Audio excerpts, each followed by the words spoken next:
Okay, the bike course. Now don't hold me to this because I'm not positive, but I think what happens is you come out of transition and you go up first, which is along the river, the backside of all the famous 2nd Street, 2nd Avenue places. And the first thing you're going to hit is this little pincher of a hill. This bridge, which is kind of cool because it's the ending of the country music marathon. And then you get a nice chance to kind of gather your bearings and coast a little bit. But I think you're going to turn left here. If it's not here, it's one more up. Because what we're trying to get to is Ellington Parkway, which is a beautiful bike course. It's a closed highway both ways. It really pisses off a lot of my neighbors, but they get over it quickly. Okay, after you take that left, you take 1st Avenue North to Spring Street, which I think is not that one.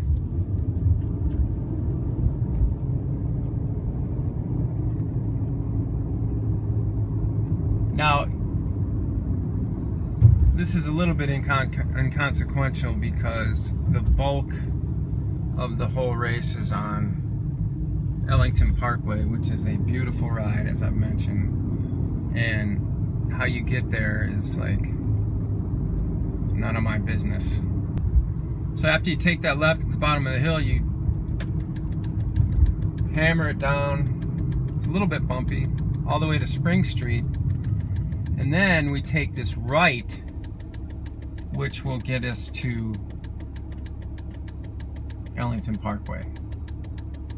Take that right turn on Spring Street. It looks like you got a little bit of a climb here until you get to Ellington. Now these climbs aren't really all that. Even on Ellington, they look a little bit more than they are, I think. But, you know, it's a rolling course. There's no doubt about that. It's kind of hard to find anything but that in Nashville. Alright, and then you're going to kind of, like, it's really kind of cool. There's not this many cars out. In fact, the whole course is closed. But if this is what you do, it's pretty cool. It's like basically taking an on-ramp onto Ellington, and it's a little bit sharp.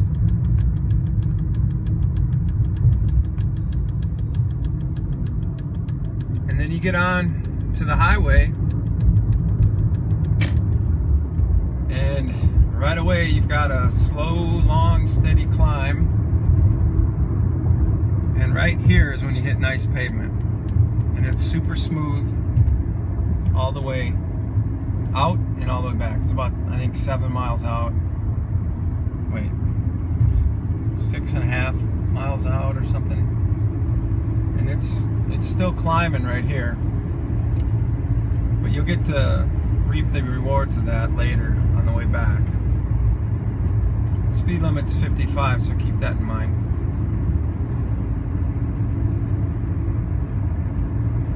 And boy, we are still climbing. But it always seems worse in the car, right? This is typically my exit, but I'm going to take you one further.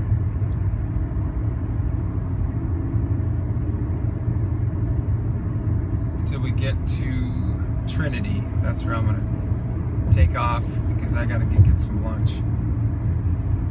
And this is the least I can do for you, I guess. But man, I'll tell you what, it is still climbing. This is certainly an ascent.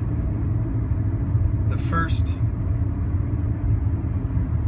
I don't know, mile or two looks like it is going to be climb. And, you know, the last mile or two of this loop is going to be a fast downhill.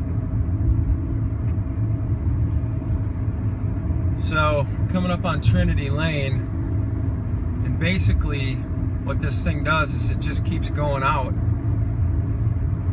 And I'll be damned if you're not still climbing right here. I mean, there's going to be some flat in here a little bit, but looks like all the way up to Trinity, which I'm guessing is a couple, 2.5 miles maybe, is a climb. And then you just keep going all the way out to, I think they have a turnaround at a convenience store. You get the drift. That's where it goes. And it's a great race, but now I have to go get some lunch.